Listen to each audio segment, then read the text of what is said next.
اللہ تعالیٰ نے ارشاد فرمایا کہ ہم نے انسان کو جس چیز سے بنایا ہے ہمیں معلوم ہے۔ کیا مطلب؟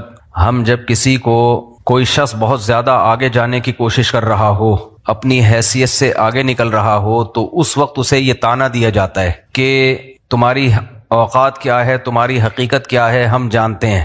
یہ طعنہ اس وقت دیا جاتا ہے جب کوئی شخص اپنی حیثیت اور اپنی اوقات سے آگے نکل رہا ہو۔ تو انسان بھی اپنی حیثیت سے، اپنی اوقات سے جب آگے جائے گا تو پھر اللہ تعالیٰ اسے اس کی حیثیت یاد دلاتے ہیں کہ تم جیسا اپنے آپ کو سمجھتے ہو ویسے ہو نہیں، ہم نے تمہیں جس چیز سے بنایا ہے ہم جانتے ہیں۔ تو انسان اپنی اوقات سے آگے کب نکلتا ہے، اپنی حیثیت، اپنی لمٹ کو کراس کب کرتا ہے؟ آپ اگر اس وقت دنیا میں دیکھیں تو جو لوگ بھی اللہ اور اس کے پیغمبروں کی باتوں کا انکار کرتے ہیں یا باتوں کو مانتے تو ہیں لیکن باتوں پر عمل نہیں کرتے، یہ سارے وہ لوگ ہیں جنہوں نے جو اپنی حیثیت اور اپنی اوقات بھول چکے ہیں۔ آپ دیکھ لیں نا، کسی کو آپ نماز کا کہیں، روزے کا کہیں، گناہ چھوڑنے کا کہیں تو کس طرح کی باتیں لوگ شروع کر دیتے ہیں۔ مولویوں کی باتوں میں مت آؤ، یہ پرانے زمانے کی باتیں ہیں، دقیانوسی کی باتیں ہیں۔ جب انسان اپنے ٹکڑوں پہ پلتا ہے نا تو سر اٹھا کے جیتا ہے وہ۔ جب کسی سے ادھار لے کے گاڑی خریدے، کسی سے بھیک مانگ کے کپڑے خریدے، کسی سے بھیک مانگ کے گھر خریدے، کسی سے بھیک مانگ کے شادی کرے، بچوں کی تعلیم کے لیے کسی سے بھیک مانگے، تو یہ ساری چیزیں جس سے بھیک مانگ کر پوری کر رہا ہے، اس کے سامنے سر اٹھانے کی ہمت کرے گا کبھی؟ ہے بھائی؟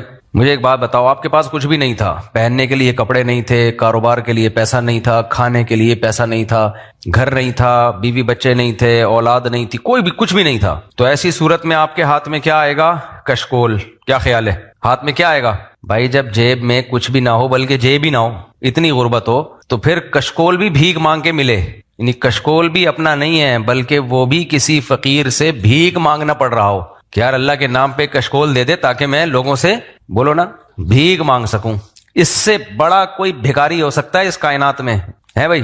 بھائی اس سے بھی بڑے ہم سب بھکاری ہیں اللہ کے در کے، اس سے بھی بڑے بھکاری ہیں۔ سب چیزیں ہمیں بھیک میں ملی ہیں، ہمارا اپنا کچھ بھی نہیں ہے۔ سب سے پہلے ہم دیکھتے ہیں ہمارے باڈی کے جو پارٹس ہیں، یہ جو ہمارے سر سے لے کے پاؤں تک ہماری باڈی ہے، اس کے پارٹ سب سے قیمتی چیزیں ہیں۔ اگر آپ سے کوئی یہ کہے کہ 1 کروڑ روپے لے لو، اپنی آنکھیں مجھے دے دو، آپ دے دو گے اس کو؟ کہ چل یار 2 کروڑ لے لے، کسی غریب سے کہیں 2 کروڑ لے لے اور اپنی آنکھیں مجھے دے دے، چل 2 کروڑ لے لے اور سننے کی طاقت مجھے دے دے، دے دو گے آپ؟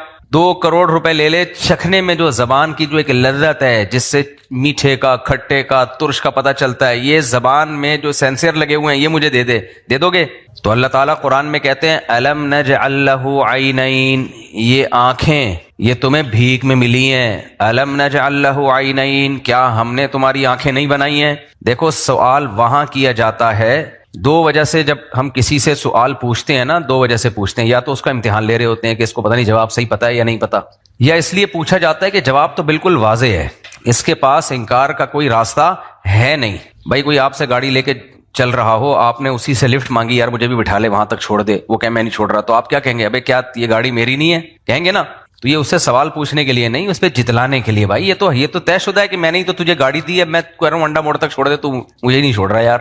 تو یہاں جو قرآن نے سوال کیا الم نجعل لہ عینین، کیا ہم نے تمہاری آنکھیں نہیں بنائی، یہ امتحان کے لیے سوال نہیں ہے کہ جواب درست دو گے تو 100 نمبر ملیں گے، آدھا غلط جواب دو گے تو 0 نمبر ملیں گے۔ اس کو کہتے ہیں استفہام انکاری، یعنی یقیناً یہ تو ہم نے ہی بنائی ہے، اس میں کون سی ایسی بات ہے؟ یہ خود بخود تھوڑی بنی ہے تمہیں، یا فری میں کسی نے پکڑا دی ہو؟ کافر نے تو یہ بول دیا آٹومیٹیکلی خود بخود بنی ہے۔ دنیا میں اس سے بڑا کچھ جھوٹ ہو نہیں سکتا۔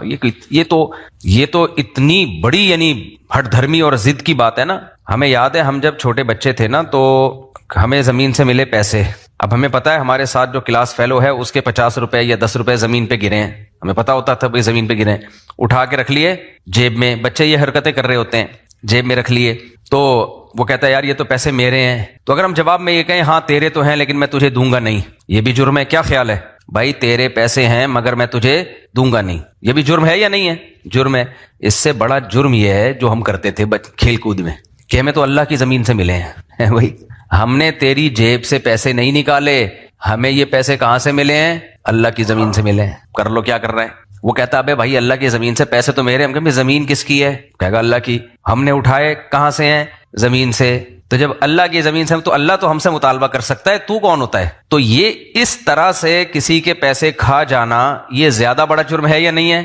پہلی صورت میں آپ کم از کم مان تو رہتے ہیں ہاں بھائی تیرے ہیں. تو انکار کرنے کے نا 3 طریقے ہوتے ہیں کسی کی نعمت کا انکار کرنے کے. ایک تو یہ کہ وہ 50 روپے آپ بول دو تیرے نہیں ہیں, تو وہ کہے گا پھر کس کے ہیں؟ آپ بولو جمشید کے ہیں, وہ جھوٹ بول دو آپ. یہ بھی ایک طریقہ ہے. ایک طریقہ اس سے بھی بڑا جرم ہے کہ تیرے نہیں ہیں پھر کسی کے بھی نہیں ہیں. یہ زیادہ بڑا جرم ہے بھائی, پیسہ کسی نہ کسی کا تو ہوگا نا. یہ تم کیسی بات کر رہے ہو کہ کسی کے بھی نہیں ہے, خود بخود بس یہ ایویں ہی ہے, ہوا میں اڑ کے آ گئے.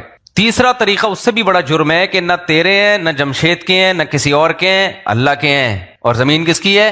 اللہ کی. اس کے پاس تو آپ نے منہ ہی نہیں چھوڑا بیچارے کو کچھ بولنے کے لیے. تو یہ زیادہ بڑا جرم ہے یا نہیں ہے؟ تو آپ کو غصہ اس والے جرم پہ زیادہ آئے گا بشرطے کہ وہ 50 روپے آپ کے کسی نے پکڑے ہوئے ہوں. لیکن اگر آپ نے پکڑ لیے تو آپ کے پاس بہترین بہانہ ہے. تو اس طرح یاد رکھو, کافر جو خدا کی نعمتوں کا انکار کرتا ہے نا, انکار کرنے کا ایک طریقہ تو یہ ہے کہ وہ یہ کہہ دے کہ یہ سب کچھ میں نے اپنی محنت سے کمایا ہے. یہ بھی گھٹیا طریقہ ہے. بھائی تو نے اگر اپنی محنت سے کمایا ہے تو تجھ میں محنت کی صلاحیت کس نے دی تھی؟ لیکن اس سے بھی بڑا طریقہ یہ ہے کہ اللہ کہہ رہے الم نجعل لہ عینین, کیا میں نے تمہیں یہ آنکھیں نہیں دی؟ اور آپ جواب میں کہو نہیں تو نے نہیں دی, یہ خود بخود آٹومیٹیکلی میری کھوپڑی میں آ کے فٹ ہو گئی ہیں, خود بخود بنی ہیں, ایوالو ہو کے وجود میں آئی ہیں, ارتقا ہوا ہے بھائی. ایک سیل بنا تھا, ہوتے ہوتے آنکھیں ناک کان دل دماغ جگر سب بن گیا کروڑوں سال میں. خدا کی قسم یہ اس سے بڑا جرم ہے جو ہم کہتے ہیں نا اللہ کی زمین سے ملی ہے. وہاں پھر بھی کوئی تعویل بنتی ہے کہ بھائی زمین بھی اللہ کی اور ملے بھی ہمیں زمین سے ہیں. یہ جو کافر نے جرم کیا ہے نا خدا کے انکار کے لیے, خدا کے احسانات سے انکار کے لیے, ناشکری پن کی یہ انتہا ہے کہ یہ کہہ دینا کہ یہ خود بخود بنے. کیونکہ اگر ہم مانتے ہیں کہ یہ آنکھیں خود بخود نہیں بن سکتی تو سوال پیدا ہوتا ہے نا کہ پھر کس نے دی ہیں؟ یہ سوال پیدا ہوتا ہے کہ نہیں ہوتا؟ تو کافر نے کہا یہ سوچو کہ کس نے دی ہیں, پھر اس کے بارے میں تحقیق کرو, پھر اس پر ایمان لے کر آؤ, پھر اس کے پیغمبروں کو مانو, پھر اس کی کتابوں پر عمل کرو. یہ بڑا لمبا چوڑا حساب کتاب ہے. مکر جاؤ, بولو ہمیں تو اللہ کی زمین سے ملا ہے. صحیح ہے نا؟ کہاں سے ملے ہیں؟ بولے یہ آنکھیں تو خود بخود بنی ہیں, یہ انگلیاں خود بخود بنی ہیں, یہ گھٹنے خود بخود ایڈجسٹ ہوئے ہیں, یہ معدہ خود بخود, یہ دل جو پمپنگ کر رہا ہے بلڈ کو یہ آٹومیٹیکلی کروڑوں سال میں. اس لیے اللہ ڈارون کو نہیں چھوڑے گا, اللہ ان سائنسدانوں کو نہیں چھوڑے گا جنہوں نے سائنس کی بیس پہ خدا کا انکار کیا. اللہ کہے گا آنے دو, تمتعوا فإن مصيركم إلى النار, اڑا لو مزے, آنا تم نے آگ کی طرف, یہ نہیں چھوڑوں گا میں. کیونکہ اس میں غصہ اس کو آئے گا جب آپ نے 50 روپے اٹھائے نا غفار کی جیب سے, یا غفار کے پیسے تھے, تو آپ کہہ دیتے یہ جمشید کا ہے, تو غفار کو غصہ آتا کم آتا, وہ تحقیق میں لگ جاتا کہ نہیں یہ میرے ہیں, دیکھو جمشید تو یہاں تھا ہی نہیں. لیکن آپ نے ایک دم بول دیا مجھے تو اللہ کی زمین سے ملے. اس پہ ہمیں یاد ہے ہمیں اتنا غصہ آتا تھا نا ہمارے جب کوئی پیسے اٹھاتا تھا, بولتا تھا میرے ہیں. بھائی تیرے کیسے ہیں؟ ہماری اماں نے ہمیں دیے تھے بھائی جیب خرچی کے لیے. اسکول میں جاتے ہیں نا تو پہلے گولے گنڈے کے لیے پیسے ملا کرتے تھے بھائی. جب ہم اسکول جایا کہ اب گولے گنڈے کا عربی میں بھی ترجمہ ہو رہا ہے نا, تبلیغ والے بیٹھے میں تو وہ عربی میں بھی ترجمہ ہو رہا ہے بیان کا, انہوں نے کہا تو ان کو گولے گنڈے کا ترجمہ نہیں ہو سکتا. انڈین پوچھ رہے ہوتے ہیں گولا گنڈا کیا ہوتا ہے, تو یہ وہ چیز ہے جو کھلا کے پتہ چلتی ہے کہ یہ ہوتا کیا ہے. تو ہمیں گھر سے پیسے ملا کرتے تھے گولے گنڈے کے لیے, گولے گنڈے کے. تو گولے گنڈے میں اب یا چنے چاٹ ہوتے تھے بڑے مزے کے, تو وہ پیسے گر گئے, کسی نے اٹھا کے جیب میں رکھ لیے. کتنا غصہ آئے گا کہ نہیں آئے گا؟ دل چاہتا تھا اس کو منہ توڑ دیں یار. اور چل بھائی تو مان لے کہ میں نے بدماشی سے چوری کی ہے یا میں نہیں تجھے دے رہا. وہ جب یہ بولتا تھا نا ہمیں تو اللہ کی زمین سے ملے ہیں, پھر بڑا تل ملاتا تھا. بحث ہی نہیں کر سکتا ایسے آدمی سے, بحث ہی نہیں کر سکتا. نہ ہم یہ انکار کر سکتے ہیں کہ تجھے زمین سے نہیں ملے, نہ ہم یہ انکار کر سکتے ہیں کہ یہ زمین اللہ کی نہیں ہے. تو سوچو ہمیں 8 آنے 4 آنے پر اتنا غصہ آتا تھا, تو جس خدا نے اربوں خربوں روپے کی ہمیں نعمتیں دی ہوں, اربوں خربوں روپے کی نعمتیں, ایک ایک آنکھ کی قیمت 1 کروڑ نہیں 1 ارب سے بھی زیادہ ہے. اس ارب روپے کا کرنا کیا ہے بھائی جب آنکھیں اور کان ہی نہ ہوں. تو جس خدا نے اربوں خربوں روپے کی نعمتیں ہمیں دی ہوں, اور ایک پڑھا لکھا سائنسدان بول دے, یونیورسٹی کا پروفیسر بول دے او بھائی یہ مولویوں کی بنائی ہوئی باتیں ہیں کہ کوئی خدا ہے جس نے ہمیں یہ نعمتیں دیں, یہ سب نعمتیں ایوالو ہو کے وجود میں آئی ہیں آٹومیٹیکلی. تو میرے بھائی مجھے اور آپ کو غصہ نہیں آئے گا, لیکن اس ذات کو بہت غصہ آتا ہے جس نے یہ نعمتیں دی ہیں کہ کمبختو تم نے میری نعمتوں کا انکار کرنا تھا تو کوئی تو بنیاد بناتے نا, کوئی تو بنیاد بناتے. یہ کیسے ممکن ہے کہ یہ خود بخود سب کچھ بن گیا ہو اور خود بخود تمہاری کھوپڑی میں فٹ ہو گیا ہو؟ یہ کیسے ممکن ہے؟ تو اس لیے میرے بھائی ہم لوگ جو بڑی تعریفیں کرتے ہیں نا، کافر لوگ بہت اچھے، کافر بہت اچھے، کافر بہت اچھے، یہ دنیا میں ہے بس. آخرت میں اللہ کہے گا بہت اچھا ہے تو جا انہی کے ساتھ جہنم میں مر. تو یہ اس لیے دنیا میں سب سے بڑی نعمت پتہ ہے کیا ہے؟ ایمان. یہ غیر مسلم لوگ بڑا مذاق اڑاتے ہیں کہ مسلمان ایمان کو اتنا ویلیو دیتے ہیں کہ مسلم ہونا چاہیے، مومن ہونا چاہیے، بھائی اچھے اخلاق ہونے چاہیے، بھائی انسان کے ایٹیٹیوڈ کیا ہونے چاہیے، اخلاق بھی نہیں ہے، ایٹیٹیوڈ کیا ہونے چاہیے، رویے کیا ہونے چاہیے، اچھے ہونے چاہیے. انگلش میں ہو تو بہت اچھے ہو گئے وہ، اردو میں ہے تو تھوڑے کم اچھے، پنجابی میں ہے تو تھوڑے سے اور کم ہو گئے. تو کافر کی نظر میں ان چیزوں کی بڑی ویلیو ہے، اللہ کی نظر میں سب سے پہلے کیا ہے؟ وہی میں اٹھنی کی مثال دیتا ہوں، جس نے میرے پیسے اٹھا لیے اور کہہ رہے اللہ کی زمین سے اب مجھے گولے گنڈے خریدنے کے پیسے نہیں میرے پاس، غصہ آئے گا کہ نہیں آئے گا؟ لیکن وہ ہر ایک سے اچھے اخلاق سے بات کر رہا ہے، ہر ایک سے مل رہا ہے، nice to meet you, how are you, fine, ٹھش پش، بڑی زبردست مل رہا ہے. میں تو تل ملا رہا ہوں گا جب تک میرے پیسے نہیں دے گا. میں متاثر ہوں گا اس سے، میں کہوں گا میرا پیسہ نکال ورنہ ایسی کی تیسی. جھوٹ کیوں بول رہا ہے اللہ کی زمین سے، اتنا بڑا فراڈی. تو اسی طرح خوب یاد رکھو، ان الذين كفروا ينادون لمقت الله اكبر من مقتكم انفسكم اذ تدعون الى الايمان فتكفرون. قرآن کے الفاظ ہیں. کافر قیامت کے دن حدیث میں آتا ہے جب جہنم کی آگ میں ڈالا جائے گا تو ایسے نفرت سے اپنی انگلیاں چبائے گا. نفرت سے نا، جیسے آپ نے اگر کوئی بہت بڑی حماقت کر لی ہو اور پھر اس حماقت کی آپ کو سزا مل رہی ہو تو آپ کو اپنے اوپر غصہ آتا ہے، اپنی انگلیاں خود ہی چبانے لگتے ہو آپ. ہوتا ہے کہ نہیں ہوتا؟ بھئی آپ کو کسی نے کہا یہ راستہ خراب ہے، اس سے مت جانا، یہاں ڈاکو کھڑے ہوئے ہیں، سب کچھ لوٹ لیں گے، ساری دنیا کہہ رہی ہے، لیکن آپ کو نہیں سمجھ میں آیا، آپ نے کہا بھائی سب ایسی بیکار کی باتیں ہیں، پھر آپ گئے اور لوٹنے لگے، تو آپ کو ڈاکوؤں پہ زیادہ غصہ آئے گا یا اپنے اوپر؟ بولو. اپنے اوپر آئے گا کہ یار ساری دنیا جب کہہ رہی تھی تو مجھے کیا ضرورت تھی اس راستے سے جانے کی، میں تھوڑا سا یوں گھوم کے چلا جاتا. تو غصہ کس پر آئے گا؟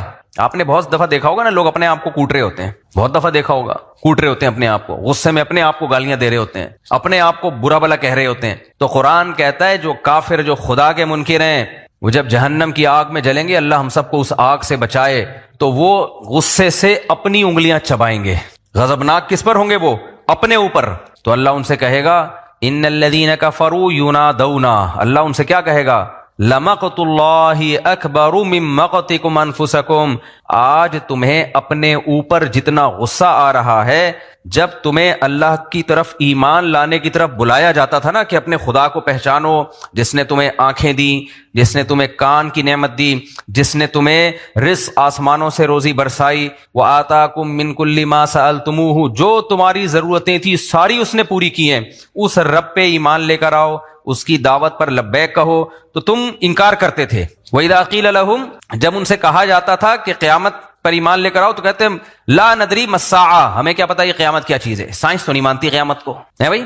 جب ان کو بلایا جاتا تھا نا کہ قیامت ہوگی، اعمال کا حساب ہوگا، تو کہتے لا ندری ما الساعہ، ہمیں کیا پتا یہ قیامت کیا چیز ہے، تو مولویوں کی بنائی ہوئی چیز ہے، کوئی سائنس کی کتاب سے ثابت کرو قیامت شامت. تو اللہ کہتے ہیں جب تم اس طرح کی باتیں کیا کرتے تھے نا، تو آج تمہیں اپنے اوپر جتنا غصہ آ رہا ہے نا، ہمیں تم پر اس سے بھی زیادہ غصہ آتا تھا کہ بھکاری ہو، ایک ایک چیز ہماری وجہ سے تمہیں ملی ہوئی ہے، ساری نعمتوں سے لطف اندوز ہو رہے ہو، اور جب تمہیں ہماری طرف بلایا جاتا ہے تو تم کیا کہتے ہو؟ کیا قیامت ہے بھائی؟ کون خدا، کون رسول، کیا قرآن؟ کوئی کاروبار کی بات کرو بھائی، بزنس بتاؤ کوئی اچھا سا. کرتے ہیں نا لوگ. یار ٹائم ضائع کیوں؟ تبلیغ والے جب جاتے ہیں گھر میں، دیکھو کوئی چلا جائے، آپ کی بیل بجائے، باہر بندہ آیا، وہ بولے بھائی میں ایک ایسا بزنس لے کر آیا ہوں، گورنمنٹ نے ابھی لون مل رہا ہے، قرضہ مل رہا ہے آسان، تو آپ قرضہ لے کے اپنا بزنس شروع کر سکتے ہیں. ایک دم کان کھڑے ہو جائیں گے کہ نہیں ہو جائیں گے؟ یار آپ بیٹھیں ذرا، کائنڈلی ڈیٹیل بتائیے گا. نہیں وہ اصل میں آپ اس وقت بہت بیزی ہیں، میں کل آؤں گا. نہیں میں بیزی نہیں ہوں، میں بالکل بھی بیزی نہیں ہوں، میں بالکل فارغ ہوں، آپ کے انتظار میں تو دعا کر رہا تھا کوئی اللہ کسی روزی والے کو بھیج دے. بیٹھیں تو صحیح، جا کہاں رہے ہیں آپ؟ ہماری مسجد میں نے واقعہ نہیں سنا، ایک صاحب تھے، وہ آ کے مسجد میں انہوں نے پنکھا لگا دیا، یہ کر دیا، کلر کر دیا، تو لوگوں میں مشہور ہو گیا یار یہ بندہ تو فری پھوکٹ میں بہت کام کر رہا ہے مسجد کے نا، تو بڑا مالدار ہوگا، بڑا مالدار آدمی ہوگا. تو لوگ خود اس کے پاس جانے لگے کہ آپ کا بزنس کیا ہے. اس نے کہا میرا بزنس یہ ہے کہ میں ٹریول ایجنٹ ہوں، بچوں کو امریکہ اور کینیڈا بھیجتا ہوں اعلیٰ تعلیم کے لیے یا جاب دلانے کے لیے، اس میں میرا کمیشن ہوتا ہے. سر پلیز ہمارا بچہ، نہیں ابھی میرے پاس ٹائم نہیں ہے. پیچھے پڑ جاتے ہیں لوگ، نہیں میرے بچے کو بھیج دیں. کتنا؟ 5 لاکھ، یہ لے 5 لاکھ. نہیں بھائی میرے پاس ٹائم. یہ فراڈی تھا وہ آدمی نا، 5 ادھر سے لیے، 5 ادھر سے لیے، 5 ادھر سے 15-20 ہو گئے. تو اس نے دیکھا مسجد میں نے لگائے 10 لائیں، بل کتنے گئے؟ 20. وہاں سے بوریا بسل گول کر کے غائب.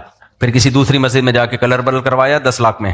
لوگ آئے یار اتنے تم کرتے کیا ہو؟ چھوڑا یار کیا کرتا ہوں میں, بس اللہ کا دیا ہے میرے پاس. نہیں بھائی کوئی تو بزنس ہوگا, بس یہی بزنس ہے. بچوں کو میں جاپان بھیجتا ہوں. کہاں بھیجتا ہوں؟ تو پاکستانیوں کو ایک بہت بڑا ایک مسئلہ ہے پاکستانیوں کے ساتھ, زبان کو میں نے بریک لگائی ہے مسجد کے ممبر کے تقاضے کی وجہ. باہر بھاگنے کا بہت شوق ہے. وہ سمجھتے ہیں جیسے باہر سونے کے نوالے مل رہے ہیں. بھائی جس کو یہاں مناسب آمدن ہے نا وہ عیش کر رہا ہے یہاں پہ, اس لیے یہاں رہو. دین بھی محفوظ ہے, ایمان بھی محفوظ ہے, کلچر بھی محفوظ ہے. ابھی میں امریکہ سے آ رہا تھا نا, تو ایک ایئرپورٹ پہ مجھے ایک پوری فیملی ملی. وہ امریکہ سے گھام کے واپس پاکستان آ رہے تھے. تو وہ فیملی ملی, میری دوستی ہو گئی ان صاحب سے. کہنے لگے میں تو گیا تھا امریکہ, نیت یہی تھی کہ وہیں رہوں گا زندگی بھر, اب بچوں کے یعنی وہیں امیگریشن لے کے اب نیشنلٹی لے کے وہیں شفٹ ہو جاؤں گا. تو میں نے کہا پھر واپس کیوں آ رہے ہو؟ کہہ رہے میں وہاں گیا, بات پہ بچوں کو ابو بریانی چاہیے, ابو نہاری چاہیے, ابو ہر چیز پاکستانی چاہیے, ہر چیز پاکستانی. کہہ رہے ایک مہینے میرا دماغ کھایا. میں نے کہا کمبختو جب تمہیں سب کچھ پاکستانی چاہیے تو یار ٹھہرے ہوئے کیوں ہیں؟ کہہ رہے چماٹ مار کے واپس لایا ہوں میں, ادھر ہی چلو پھر. تو پھر پاکستانی ٹھیک نہیں ہے. تو خیر, تو اب مجھے ایک بات بتاؤ, کیا بات کر رہا تھا؟ جب میں ٹاپک سے چینج ہوتا ہوں نا پھر مسئلہ خراب ہوتا ہے. ہاں تو وہ انہوں نے کیا کیا, وہ ٹریول ایجنٹ ماشاءاللہ اب تک وہ یہی کام کر رہا ہوگا, ارب پتی بن چکا ہوگا وہ. تو اب وہ لوگوں کو کیا تھوڑی سی لالچ دے رہا ہے نا کہ میں ٹریول ایجنٹ ہوں, تو اس کی دعوت میں اٹریکشن کتنی, حالانکہ جھوٹ بول رہا ہے. تو اس کو کسٹمروں کو گھیرنے کی ضرورت نہیں ہے.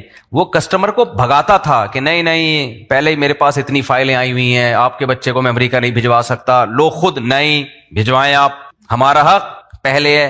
ایک تو اپنے بچوں کو جب امریکہ ہی بھجوانا تھا تو کمبختوں پھر پیدا کیوں کیا تم لوگوں نے اس کو, جب بڑھاپے میں اکیلے ہی رہنا تھا. میں اپنے ایسے جاننے والوں کو جانتا ہوں جن کے 8 9 بچے سب امریکہ جاپان ادھر شفٹ, اور بڑھاپے میں ایک دوسرے کا منہ دیکھ رہے ہیں. وہ یار ایک آدھ بہو رکھ لیتے تو عجیب حساب ہے. پتہ نہیں باہر کا کیسا دماغ خراب ہو گیا ہے. وبنینا شہودا, قرآن کے الفاظ دیکھو, اللہ کہتے ہیں وہ بیٹے نعمت. کافر اتراتا تھا کہ میرے بیٹے ہر وقت میرے سامنے حاضر رہتے ہیں.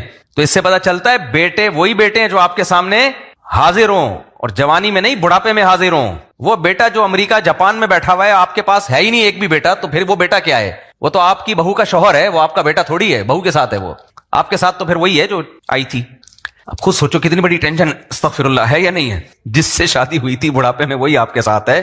یعنی اس کے لیے ٹینشن کی بات کر رہا ہوں, خواتین غلط سمجھ رہی ہیں. جس سے شادی ہوئی تھی وہی آپ کے ساتھ ہے, باقی سب چلے گئے. تو کیا فائدہ بھائی, تو مزے والی زندگی نہیں ہے. وہ بھی ہو اولاد بھی ہو. تو اس لیے بچے زیادہ بھی پیدا کیا کریں, اور اس پیر میں اتنے رکھیں کہ ایک آدھ اگر باہر جاتا ہے تو بھائی ایک آدھ اگر باہر جاتا ہے تو اتنے ہونا اس پیر میں کہ کمانے کے لیے اگر کوئی باہر گیا ہے تو ادھر بھی تو ہو کوئی. گاؤں دیہاتوں میں ایسا ہوتا ہے, بچے ہوتے ہیں ان کے باہر بھی گیا ہوا ہے اور کما کے بھی بھیج رہا ہے اور ادھر خدمت کے لیے بھی ہے.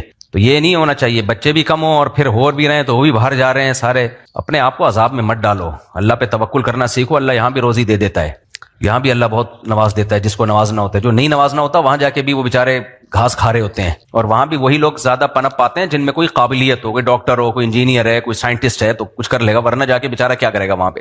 خیر وہی بات ہے, توکل جب ختم ہو جائے نا, اللہ ہی ڈکشنری سے نکل جائے تو پھر انسان پاگلوں والے کام کرتا ہے. جب اللہ نکل گیا نا دماغ سے تو پھر اللہ کا بڑا فضل ہے. دیکھو ہم بچوں کی تربیت کی فکر میں کرتا ہوں کہ بگڑے نہیں, کہ مجھے بچوں کے مستقبل کی الحمدللہ فکر نہیں ہوئی ہے کبھی کہ کھائیں گے کہاں سے, کمائیں گے کہاں سے. یہ فکر تو ہوتی ہے اچھے انسان بنے, اپنے لحاظ سے ہم ان کو کوئی قابل بنائیں, پڑھائیں ان کو, تعلیم دیں ان کو. بس آگے کیا کمانا ہے کیا نہیں کمانا ہمیں کما کے کھلائیں گے, نہیں ہے دماغ سے کیا کر دو. بولو بچے اس لیے تھوڑی پیدا کیے کہ کما کے کھلائیں گے. بھائی بچے اس لیے پیدا ہوتے ہی نہیں ہے کہ کما کے کھلائیں گے. کما کے کھلا دیں اللہ کی نعمت ہے, لیکن نیت یہ نہیں ہونی چاہیے. نیت تو یہ ہے کہ بھائی اللہ تعالیٰ کا ایک حکم ہے کہ اولاد ہونی چاہیے, کیونکہ ہم جب مر جائیں گے تو اسلام ہماری اولادوں سے باقی رہے گا. سمجھتے ہو, یا آج ہم جتنے مسلم ہیں تو اس لیے کہ ہمارے ابا اماں مسلم تھے, وہ تو چلے گئے دنیا سے تو اسلام چھوڑ کے گئے ہیں. وہ تو اسلام تو اولاد کی شکل میں ہوتا ہے نا. آپ انڈیا میں ایک کلپ چل رہا ہے میرے بارے میں, ایک ہندو عورت کہہ رہی ہے 19 بچے ہیں اس کے مولویوں کے, تو ہندوؤں کو ترغیب دے رہی ہے تم بھی 4 بچے 6 بچے پیدا کرو. تو اچھی باتیں کر لیں, ہم نے گورنمنٹ کی طرف سے کوئی پابندی نہیں, ہندو بھی پیدا کریں, لیکن کریں گے پھر بھی نہیں, وہ کریں گے نہیں. 2 وجہ سے, ایک تو ان میں وہ جذبہ ہی نہیں ہے, ان کا مذہب اتنا موٹیویٹ ہی نہیں کرتا ان کو نسل بڑھانے پر. ہمارا مذہب تو ہمیں ترغیب دیتا ہے نا. دوسرا ہم گوشت کھاتے ہیں, ہم گوشت پھوڑتے ہیں, کھاتے نہیں ہیں. ہمیں تو گوشت نہ ملے ہماری کھوپڑی بولو آؤٹ ہو جاتی ہے. ہندو لوگ کہتے ہیں گوشت بری چیز ہے, وہ تو ویجیٹیرین ہوتے ہیں زیادہ. ان کا مذہب ہے بھائی, کسی کا مقصد مذاق اڑانا نہیں ہے. ہر شخص ہمارے لیے قابل عزت ہے, ہر قوم قابل عزت ہے ہمارے لیے. لیکن ویجیٹیرین ہے وہ, تو آپ دیکھ لیں ڈاکٹروں سے پوچھ لیں, جو ویجیٹیرین ہوتے ہیں وہ ویجیٹیرین ہوتے ہیں. سمجھ رہے ہیں؟ اس لیے میں کہتا ہوں سبزی کھاؤ. سبزی کھانے کا بہترین طریقہ ہے بکرے کو کھلاؤ اور بکرا کھا جاؤ. پھر سبزی کھانے کا سب سے بہترین طریقہ کیا ہے؟ یہ دیکھو, یہ ہم پر اللہ کا احسان ہے یا نہیں ہے؟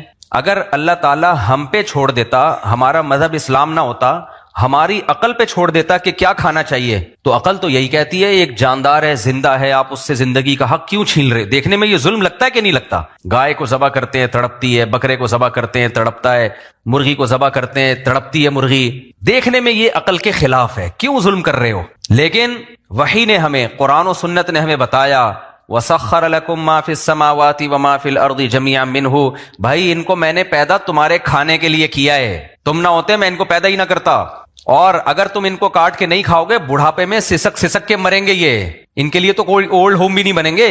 جب گائے بوڑھی ہو کے مرتی ہے ہندوستان میں، آپ دیکھو ان بیچاری گایوں کا حالات کیا ہوتے ہیں، گوشت کھانے کے قابل بھی نہیں ہوتا ان کا، کوے بھی کہتے ہوں گے کیا کھلا رہے ہو ہمیں یار۔ تو یہ تو جانوروں پر بھی احسان ہے کہ جب ہٹے کٹے ہوتے ہیں ہم ذبح کر دیتے ہیں، اس کو کام میں آ جاتے ہیں وہ، ورنہ بوڑھے ہو کے مرتے وہ، اور پھر بڑھاپے میں ان کو کھلاتا کون؟ گائے کا پیٹ بھرنا آسان ہے کیا؟ میری گائے آپ مجھ سے آگے پوچھو، اپنا پیٹ بھرنا میرے لیے مشکل ہے، اس کا آسان ہے، اس کا پیٹ بھرنا مشکل ہے۔ مجھ سے زیادہ میں کیا، مجھے بھی کھا جائے وہ، اگر کوئی حیثیت نہیں ہے جتنا ان کو کھلانا پڑتا ہے، تو بڑھاپے میں کون کھلائے گا؟ ابھی تو ہم اس لیے کھلا رہے ہیں کہ دودھ دے رہی ہے، جب بڑھاپے میں دودھ دینا بند کر دے گی تو میں کیوں کھلاؤں؟ سوال پیدا ہوتا ہے، میں اپنے ماں باپ کو نہ کھلا دوں، میں اپنے بہن بھائیوں کو نہ کھلا دوں، میں گائے کو کیوں کھلاؤں؟ 1500 روپے ایک ٹائم کا خرچہ، 2 ٹائم کا ملا کے خرچہ آ رہا ہے گائے کا، یعنی ریشو اگر نکالا جائے 1300 سے لے کے 1500 تک کا ایک دن میں، لیکن وہ افورڈ کر رہے ہیں کیونکہ دودھ بھی آ رہا ہے۔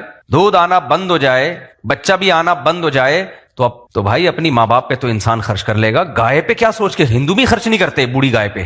تبھی آپ جاؤ ہندوستان میں یا ان ملکوں میں جہاں گائے پر کاٹنے پر پابندی ہے، ان میں ذرا جانوروں کے انہی کے بنائے ہوئے ولاگ دیکھو کہ بڑھاپے میں وہ بیل اور گائے کیسے سسک سسک کے مر رہے ہوتے ہیں۔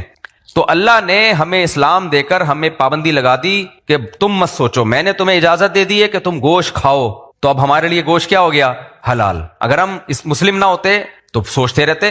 اللہ نے ہمیں اس آزمائش سے بچا کے ہم پہ احسان کر دیا کہ بھائی گوشت کھایا کرو۔ ہمارے نبی کی جو علامتیں ہیں نا پچھلی کتابوں میں، ان علامتوں میں یہ بھی ہے کہ وہ نبی گوشت کھانے والے ہوں گے، ویجیٹیرین نہیں ہوں گے، گوشت کھانے والے پیغمبر ہوں گے صلی اللہ علیہ وسلم۔ تو ہمارے نبی نے اونٹ کا گوشت کھایا، دمبے کا گوشت کھایا، آپ کو دستی کا گوشت بہت پسند تھا۔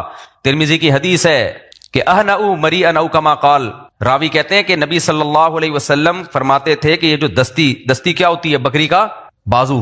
اور کتنی ڈیٹیل میں صحابہ کرام نے نبی کے گوشت کھانے کی کیفیات کو بیان کیا ہے، سکین سے بھی کھایا، چھری سے کاٹ کے، اور دانتوں سے نوچ کے بھی تناول کیا آپ نے۔ نہیں آئی سمجھ؟ باب ما جاء فی انحش اللحم نحشن، پورے باب ہیں حدیثوں میں، گوشت کو ایسے کھاؤ، صحیح ہے نا، ایسے ہڈی پکڑی ایسے کھاؤ۔ بتاؤ کوئی ویجیٹیرین دیکھے گا ایسے کھا رہا ہے؟ خربوزہ ایسے تھوڑی کھایا جاتا ہے، کیا کر لے گا خربوزہ؟ تو یہ اللہ کا ہم پر احسان ہو گیا، ہمیں کیا بنا دیا اللہ نے؟ گوشت حلال کیا ہمارے لیے، ہم گوشت کھاتے ہیں، گوشت سے چہرے پہ چمک آتی ہے۔ ابھی میں گوشت کے فضائل پھر بقرعید آئے گی تو پھر تفصیل سے آپ کو بتاؤں گا، ابھی فی الحال بیان کو ہم فوکس کرتے ہیں کیونکہ پتہ نہیں آپ کے گھر میں دال پکی بھی ہوگی تو پھر آپ مجھے گالیاں دو گے کیا خیال ہے؟ تو پھر آپ مجھے برا بھلا کہو گے کہ یار، تو پھر ٹاپک چینج ہو گیا، کہاں چل رہا تھا میں؟ جو مثال دے رہا تھا نا میں یہ مثال دے رہا تھا کہ دیکھو ہم جاتے ہیں، قرآن کہتا ہے جب ان کو اللہ کی طرف بلایا جاتا تھا تو یہ انکار کرتے تھے، اور جہاں دنیا کی بات ہوتی ہے سارے بھاگے چلے جاتے ہیں نا، جیسے وہ ٹریول ایجنٹ کی میں مثال دے رہا تھا، بندوں کو امریکہ جاپان کہاں جھوٹ بول رہا تھا، لیکن سب خود ہی آ رہے ہیں، ہمارے بچے کو بھی لے جاؤ، ہمارے بچے کو بھی لے جاؤ۔ تو دنیا میں ہر شخص کی اتنی دلچسپی ہے کہ کوئی جھوٹی بات بھی کہہ دے تو پیچھے چلے جاتے ہیں، اور ادھر اللہ کے سینکڑوں ہزاروں لاکھوں پیغمبر آ کے اللہ کی طرف بلا رہے ہیں، سب کی دعوت ایک ہے، ایک ہی دعوت ہے، فَفِرُّوا إِلَى اللَّهِ، اللہ کی طرف لوٹ آؤ، اس پر ایمان لے کر آؤ، سب ایک دعوت، لیکن آپ انکار کر رہے ہو، آپ کے پاس ٹائم نہیں ہے اس دعوت کو سننے کے لیے، تو چلو ٹھیک ہے آپ انکار کر دیتے، لیکن بھکاری پر انکار اچھا نہیں لگتا، پھر اس کی نعمتوں سے لطف اندوز نہ ہوتے ہیں نا۔ آپ کہتے ہیں میں خدا کو مانتا ہوں نہیں تو خدا کی دی ہوئی آنکھوں سے میں دیکھوں کیوں؟ میں خدا کو مانتا نہیں ہوں تو میں خدا کے دیے ہوئے کانوں سے سنوں کیوں؟ میں خدا کو مانتا نہیں ہوں، خدا کی دی ہوئی نعمتوں سے مزے کیوں اڑاؤں؟ بالکل اس کی مثال ہے، گاڑی آپ نے کسی کو بھیک میں دی، وہ کہہ رہا ہے مجھے وہاں تک چھوڑ دو، آپ کو میں مانتا نہیں ہوں، ہے بھائی، وہ کہہ کہ پھر یہ گاڑی تو نے خود خریدی ہے؟ نہیں میں نے خود تو نہیں خریدی۔ جمشید نے دی ہے؟ نہیں بھائی جمشید نے بھی دی ہے، نہیں دی ہے، تو نہ تو نے خود خریدی ہے نہ کسی نے دی ہے، تو بھائی مان لینا میں نے دی ہے، میرے پاس گواہ بھی ہیں، میرے پاس ثبوت بھی ہیں، اتنا تو مان لیا نا کہ تیری نہیں ہے، تو نے خود نہیں بنایا، تو چھوڑ دے اس گاڑی سے، دستبردار ہو جا۔ پھر نہیں، مزے بھی اڑا رہا ہے اور دینے والے کا انکار بھی کر رہا ہے۔ یہ چھوٹا جرم نہیں ہے، ناشکری کی اس سے بدترین کوئی مثال مل نہیں سکتی ہے۔ تو قرآن بھی یہ کہتا ہے الم نجعل لہ عینین. شاید اللہ نے یہاں آنکھوں کا تذکرہ اس لیے کیا کہ انسان کی نعمتوں میں جس نعمت کی طرف سب سے پہلے توجہ جاتی ہے نا وہ آنکھوں کی نعمت ہے. کیونکہ یہ ایسی نعمت ہے جب بھی آپ جاگ رہے ہوگے نا دماغ آپ کا استعمال ہوگا تو آنکھوں کی نعمت کا نعمت ہونا فوراً سمجھ میں آ جاتا ہے, فوراً سمجھ میں آتا ہے. دیکھو زبان کی نعمت تو جب ہوگی جب آپ روٹی کھاؤ گے, خوشبو کی نعمت جب آپ کوئی خوشبو سونگھو گے, ہاتھ کی نعمت جب آپ کوئی وزن ہاتھ سے اٹھاؤ گے یا کسی کو چپیڑ, کیا خیال ہے, اور ایسے کو لگاؤ گے جس کے ہاتھ نہیں ہوں گے, ورنہ پھر وہ ریپلائی, کیونکہ نیوٹن کا لا ہے ہر ایکشن کا ری ایکشن ہوتا ہے. کیا خیال ہے, ہم لوگ نے نیوٹن کا لا اسی طرح سے پڑھا ہے کہ ایک تھپڑ مارو گے تو دوسرا بھی آ کے لگے گا. حالانکہ یہ مثال ٹھیک ہے نہیں, خیر. تو اصل میں مثال یہ کہ جب ایک تھپڑ مارو گے نا تو جتنا زور سے آپ کا ہاتھ اس کے چپیٹ پہ لگے گا اتنی ہی زور سے اس کا چپیٹ بھی آپ کے ہاتھ پہ لگے گا. اصل مثال یہ ہے. لیکن یہ مثال اس لیے نہیں پڑھائی جاتی کہ آپ یہ سوچ کے چپیڑے مارنا شروع کر دو گے کہ مجھے فوراً ریپلائی ملے گا, اس کا منہ بھی تو میرے ہاتھ پہ لگے گا نا تو مجھے بدلہ مل جائے گا. نہیں بھائی, قانون کی روح سے تو بدلہ مل جائے گا, لیکن حقیقت میں تکلیف کس کو ہوگی؟ ہم یہ نہیں کہیں گے کہ اس نے اپنے منہ سے آپ کے ہاتھ پہ تھپڑ مارا ہے, نہ. تو اس لیے ٹیچر کچھ مثالوں کو چینج کر دیتے ہیں. تو اللہ کہتے ہیں میں نے آنکھوں کی نعمت دی. تو آنکھوں کی نعمت کا اس لیے تذکرہ کیا گیا ہے کہ یہ نعمت ہم جب جاگ رہے ہوتے ہیں, کیونکہ سوتے ہوئے تو ہمارا دماغ کام ہی نہیں کر رہا ہوتا نا, اس وقت تو ہم سے خطاب ہی نہیں, قرآن بھی ہم سے خطاب تھوڑی کرے گا جب ہم سو رہے ہوں گے. جب ہم جاگ رہے ہوں گے تو یہ وہ نعمت ہے جو ہر وقت استعمال ہو رہی ہے, اور یہ نعمت اگر چھن جائے تو دنیا اندھیری. تو اس لیے اللہ نے فرمایا الم نجعل لہ عینین, کیا ہم نے اس کی آنکھیں نہیں بنائی ہیں؟ یہ نعمت تو تم 24 گھنٹے استعمال کر رہے ہو نا. آپ کہہ سکتے تھے میں ابھی کھا نہیں رہا تو کھانے کی لذت مجھے مل نہیں رہی ہے تو میں اللہ کا شکر کیوں ادا کروں, میں کیوں مانوں کوئی خدا ہے جو مجھے روٹی دیتا ہے. ہاں جب روٹی آئے گی تو پھر مجھ سے اس سلسلے میں بات کرنا. کوئی دعوت دینے والا پہنچے کسی کے پاس کہ دیکھ تجھے اللہ نے کھانے کی نعمت دی ہے تو اللہ کا شکر ادا کر. وہ کہے گا جب کھانے لگوں گا تو میں شکر ادا کر لوں گا, پھر مشورہ کروں گا یہ اللہ نے دی ہے یا کسی اور نے دی ہے. لیکن یہ جو آنکھوں کی نعمت ہے یہ تو ہر وقت استعمال ہو رہی ہے. وہ نعمت جو 24 گھنٹے استعمال ہو رہی ہو, اس نعمت کے بارے میں شکر ادا نہ کرنا اور یہ کہنا کہ یہ خود بخود بنی ہے یا کسی نے دی ہے لیکن میں اس کا شکر نہیں ادا کروں گا, یہ بھائی تھوڑی ناشکری نہیں ہے, یہ بہت بڑی ناشکری ہے. اس لیے اللہ کی نظر میں کافر کا کوئی ٹھکانہ نہیں ہے, کوئی ٹھکانہ نہیں. اور اللہ کی نظر میں سب سے بڑی نعمت ایمان ہے کہ آپ اللہ کو مان لیتے ہو. عمل میں کوتاہی یہ بات کی چیز ہے. الم نجعل لہ عینین ولسانا وشفتین, اور کیا ہم نے تمہیں زبان نہیں دی ہے؟ کیونکہ دیکھنے کے بعد جو کام سب سے زیادہ انسان کر رہا ہوتا ہے وہ کس سے کر رہا ہوتا ہے؟ زبان سے. پھر اللہ نے اسی کی خوبصورتی کے لیے وشفتین, ہونٹ بھی, یعنی زبان کو منہ میں فٹ کر کے ایسا ہی نہیں کہ لٹک رہی ہو باہر, خوبصورتی بھی دی ہے ہونٹوں کے ذریعے, اور اسی ہونٹوں سے کنٹرول بھی کرتا ہے وہ, ورنہ نوالا کھا رہے ہوتے باہر گر رہا ہوتا. کیسی زبردست ایڈجسٹمنٹ ہے زبان اور دانتوں کی. دیکھو گرینڈر مشین ہے دانت کیا ہیں, کیسا چباتے ہیں, اور زبان کو اس نے ایسا ایڈجسٹ کیا ہے نا کہ بالکل دانتوں کے بیچ میں ہے, اور آپ نوالا کیسے مزے سے چباتے ہو, دانت نہیں آتی, زبان نہیں آتی دانتوں کے بیچ میں. سمجھ میں آ رہی ہے کہ نہیں آ رہی بات؟ زبان نہیں آتی. کیسے ہم چبا رہے ہوتے ہیں, یوں بھی کر رہے ہوتے ہیں, یہاں سے یوں بھی کر رہے ہوتے ہیں, یوں بھی کر رہے ہوتے ہیں, ایسے چبا رہے ہوتے ہیں, چبا کے باتیں بھی کرتے ہیں, چبا کے کھانا بھی کھاتے ہیں. زبان ایسی فٹ کی ہوئی ہے اس نے کہ وہ نہیں آئے گی. اتنی زبردست ایڈجسٹمنٹ, اس کو پورا ایک سائز سے کٹنگ کر کے جوڑ دیا گیا ہے ہمارے منہ میں. تو وَلِسَانًا وَشَفَتَيْن وَهَدَيْنَاهُ النَّجْدَيْن, اللہ کہتے ہیں کیا میں نے تمہیں دونوں راستوں کے سمجھنے کی صلاحیت نہیں رکھی تمہارے اندر؟ جانوروں میں دیکھو یہ اللہ نے نعمت تو بیان کر دی. آپ کہہ سکتے ہو اللہ کوئی ہمیں تھوڑی, یہ نعمت تو نے گدھے کو بھی دی ہے, یہ نعمت تو نے شیر کو بھی دی ہے, یہ نعمت تو نے مرغیوں کو بھی دی ہے, ان کی بھی آنکھیں ہوتی ہیں, ان کی بھی زبان ہوتی ہے. کیا خیال ہے؟ گائے کی بھی زبان ہوتی ہے, گائے کی زبان تو ہم سے بھی زیادہ بڑی ہوتی ہے. بھینس کی آنکھیں دیکھی ہیں کبھی آپ نے؟ بھینس کو آپ رات کے وقت نقاب پہنا کے کہیں کھڑا کر دو, نظر نہ آئے تو لوگ لٹو ہونا شروع ہو جائیں گے اس کی آنکھوں پہ. صرف آنکھیں کھول دو اس کی. تبھی ہمارے حضرت فرمایا کرتے تھے یہ جو خواتین کہتی ہیں نا چہرے کا پردہ نہیں ہے, تو کہتے ہیں آنکھوں کا بھی پردہ ہے, آنکھوں کا بھی پردہ ہے, کیونکہ اٹریکشن ہے ہی آنکھوں میں. اٹریکشن کس میں ہے؟ بہت سے لوگ آنکھیں دیکھ کے گھر تک پہنچ جاتے ہیں, بعد میں جب باقی چہرے پہ نظر پڑتی ہے اسی اسپیڈ سے واپس آتے ہیں, اسی اسپیڈ سے واپس آتے ہیں. تو اٹریکشن تو ہے ہی آنکھوں میں. آنکھیں نہ ہو تو چہرے کا کوئی حسن ہوگا؟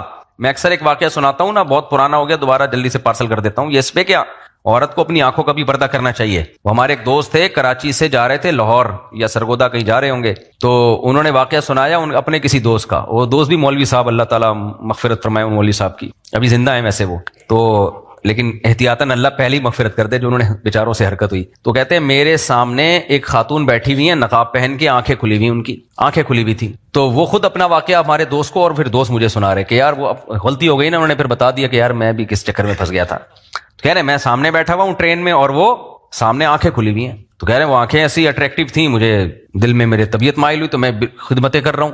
میں نے بتایا تھا نا جب بھی کوئی حج میں آپ جاؤ, عمرے پہ آپ جاؤ یا کہیں بھی سفر میں جاؤ تو خوبصورت عورت کی سب خدمت کرتے ہیں. کوئی خوبصورت انٹی آ جائے نا کہیں بھی, سارے مل جل کے اس کی خدمت کرتے ہیں. مردوں کی ایک ٹھڑک ہے, یہ ٹھڑک ہوتی ہے آدمیوں میں.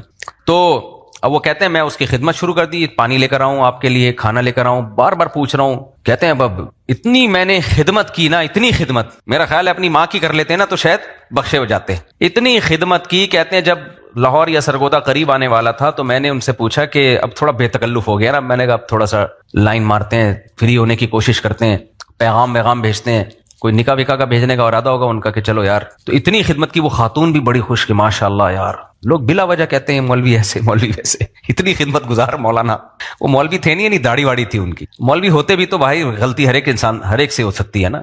مولوی کا مطلب یہ تھوڑی ہے کہ وہ کیا مطلب ہے پھر میں بعد میں بتاؤں گا. خیر, تو کہتے ہیں کہ میں نے کیا کیا, میں نے ان سے پوچھ لیا کہ آپ لاہور میں کس سے ملنے جا رہی ہیں. یہ دیکھنا بھی چاہ رہے تھے نا کہ میرڈ بھی ہے یا نہیں, ایسا نہ وہ شادی شدہ نکلے تو ساری خدمت ضائع ہو جائے گی. کہہ رہے میں نے پوچھا کہ آپ کہاں جا رہی ہیں. اس نے کہا میرے نواسے کی شادی ہے, اس سلسلے میں لاہور جا رہی ہوں. پتہ چلا کسی کی نانی ہے یہ.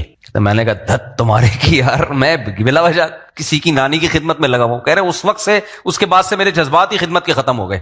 تو یہ فتنہ کہاں سے آیا بولو؟ آنکھوں سے آیا. تو اس لیے یہ جو چہرے کا پردہ ہے, جوان عورت یا آنکھوں کا پردہ, یہ ضروری ہے. آج کل اسکالرز آ رہے ہیں نئے نئے سارے پردوں سے. ہاں یہ ضرور ہے کہ جو بیچاری بالکل ہی ایکٹر ہو, ناچنے گانے والی ہو, تو اس کو امت کے فقہا کے اختلاف سے ایک فیور دیا جا سکتا ہے کہ چلو یار some thing is better than nothing, تم سے مکمل پردہ نہیں ہوتا تو فی الحال اتنا کر لو کہ چہرہ اور ہاتھ کھول لو, باقی پورے جسم کو ڈھانپ لو. اس میں اختلاف ہے فقہا کا, اس اختلاف کا یہاں فیور دیا جا سکتا ہے. لیکن راجح قول جو دلیل کے لحاظ سے مضبوط قول ہے وہ یہی قول ہے کہ عورت سر سے پاؤں تک پوری باڈی کو ڈھانپے. مجھے یاد ہے ہم جب مدرسے میں نا, وہ ہمارے مدرسے میں قریب میں ایک ہوٹل تھا, چرسیوں کا ہوٹل تھا, اللہ تعالیٰ معاف فرمائے. ہمیں پابندی تھی وہاں جا کے چائے پینے پر, لیکن جو مزہ وہاں جا کے چائے پینے پہ آتا ہے نا وہ اب تک کہیں آیا ہی نہیں ہے. دو وجہ سے, ایک تو چرسیوں کا ہوٹل تھا, دوسرا پابندی تھی. تو جس کام پہ پابندی ہوتی ہے اس میں ویسے ہی زیادہ مزہ آتا ہے. تو ہم آنکھ بچا کے نکلا کرتے تھے اور چپکے چپکے چائے گرم گرم نا اس میں پرش میں ڈالی اور ایسے پی کے نکل لیے.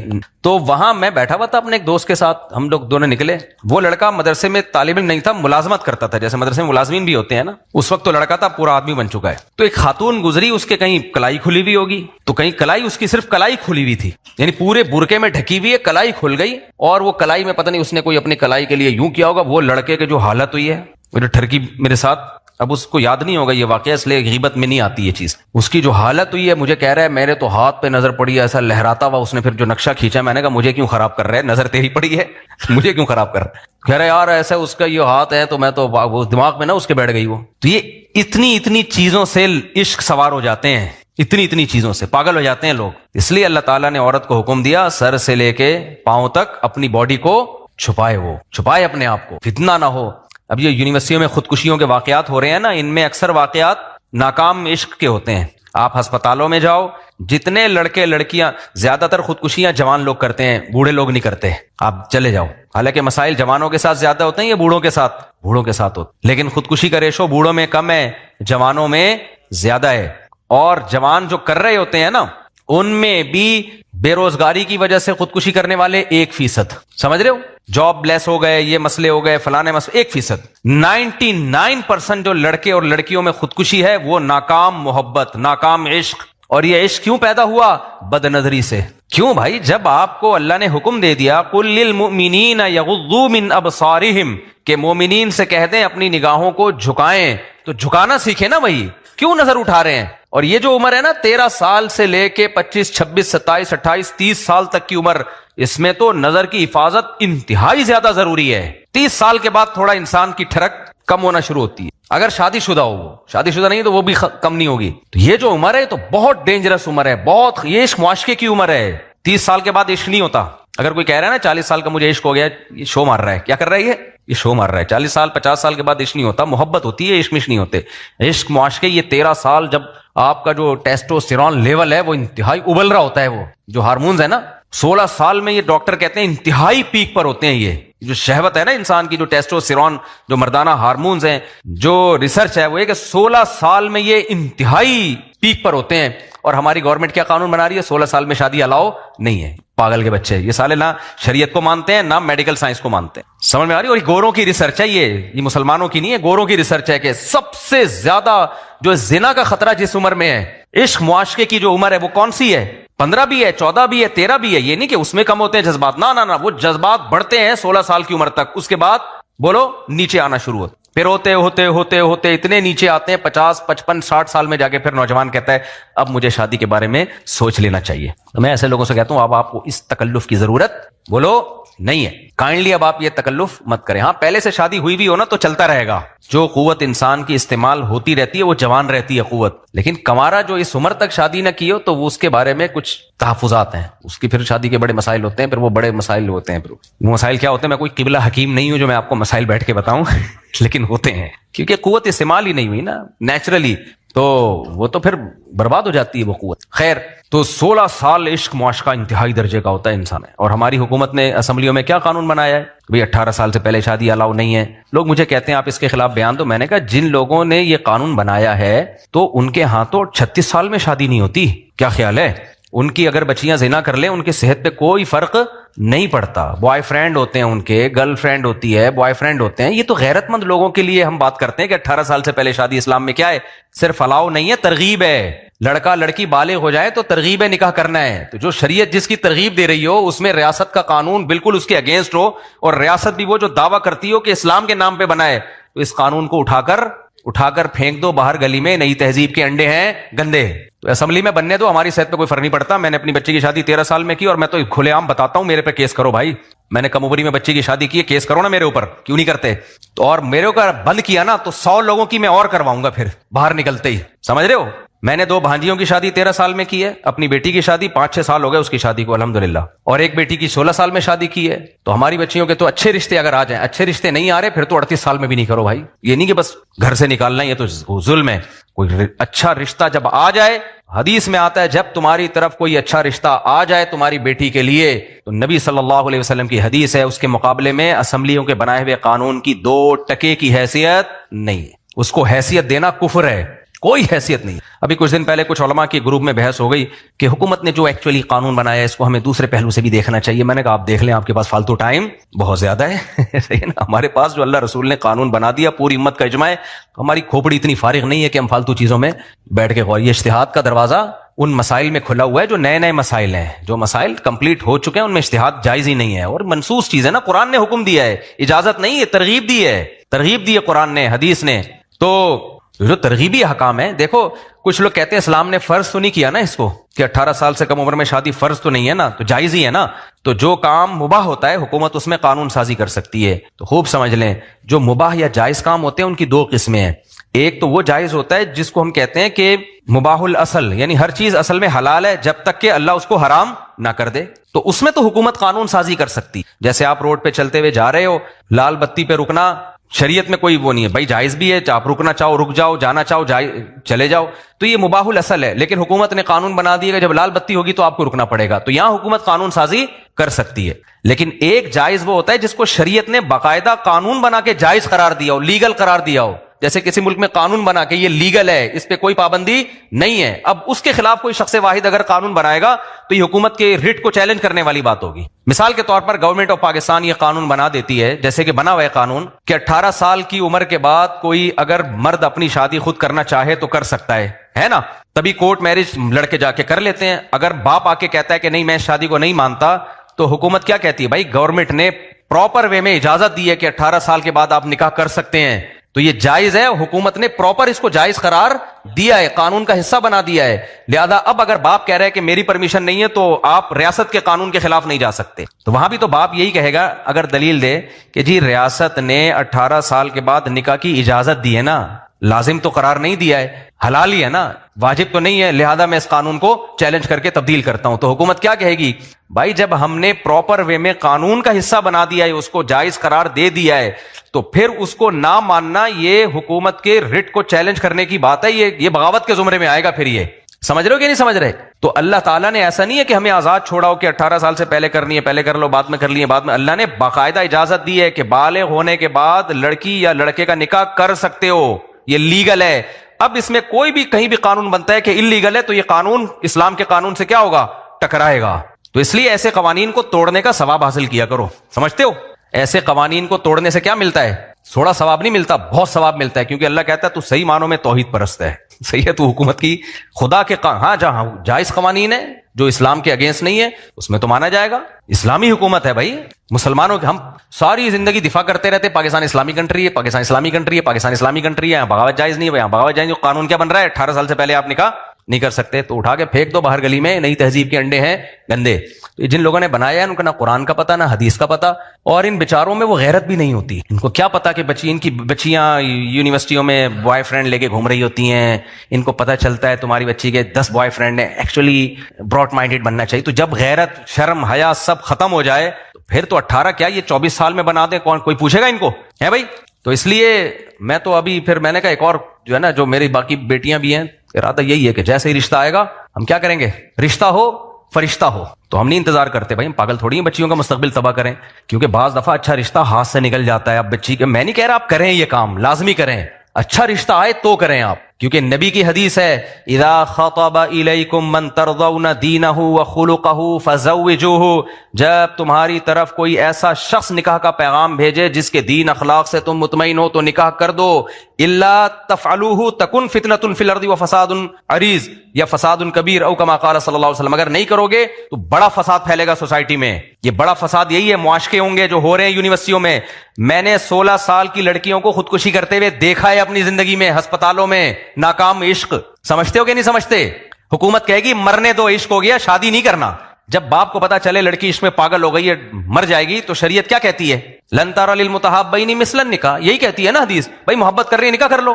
قانون کہہ رہا ہے نہیں نکاح نہیں ہونے دو. تو جو اتنے عشق میں پاگل ہو گئے ہوں اور پھر یونیورسٹیوں میں کوئی ایجوکیشن رکھ دیا آپ نے, لڑکے لڑکیوں کے ساتھ بٹھا کے پڑھا رہے ہو, سارے حرام کاری کے دروازے چوپٹ کھول دیے, اور جو حلال تھا اس پہ قانون سازی ہو کے بند. اس لیے اس قانون کی کسی بھی غیرت مند مسلمان کی نظر میں 2 ٹکے کی حیثیت بولو نہیں ہے, 2 ٹکے کی حیثیت نہیں. جیسے دوسری شادی بھی پاکستان میں قانون ہے کہ پہلی بیوی کی مرضی کے بغیر الاؤ نہیں ہے, اس کی ہماری نظر میں الحمدللہ 2 ٹکے کی حیثیت نہیں ہے. کیونکہ اگر اس قانون کی ہماری نظر میں 2 ٹکے کی بھی حیثیت ہوتی نا, تو میں اتنا بڑا مجرم ہوتا کہ میں نے جن سے نکاح کیا, ظاہر ہے وہ بھی کسی کی بیٹیاں تھیں نا, ان کو تحفظ حکومت نے تھوڑی دینا تھا, ان کو حکومت نے تھوڑی تھا. میرے تو اب سوتیلے بچے بھی ماشاءاللہ بڑے ہو گئے, ان کو کہاں سرپرستی ملتی؟ یہ پاگل کے بچے بیٹھے ہوئے اسمبلیوں میں, سمجھ رہے ہو؟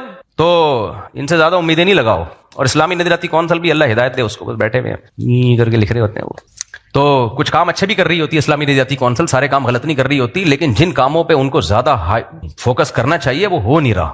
کچھ لوگ اچھے بھی ہیں اسلامی نظریاتی کونسل میں, لیکن کام جس طرح ہونا چاہیے اس طریقے سے ہو نہیں رہا. خیر کیا بولو, پھر میں ادھر کہیں اور کو نکل لیے. تو اس لیے میرے بھائی پاکستان اسلامی مملکت جب ہم کہتے ہیں نا, تو اس کا مطلب یہ نہیں ہوتا کہ سارے قانون اسلامی ہیں. اس کا مطلب یہ ہے کہ پاکستان کا آئین یہ ہے, وہ یہ کہتا ہے کہ ہم اسلام کے خلاف کوئی قانون بنائیں گے نہیں, تو اس نے اسلام کا التزام کیا ہے, تو اس التزام کی بیس پہ ہم اس کو کہتے ہیں اسلامی مملکت ہے. اس کی مثال ہے جیسے مسلمان کلمہ پڑھ لے تو وہ کہتا ہے میں اب اسلام کے احکام کو فالو کروں گا, اس بیس پہ اس کو مسلم کہا جاتا ہے.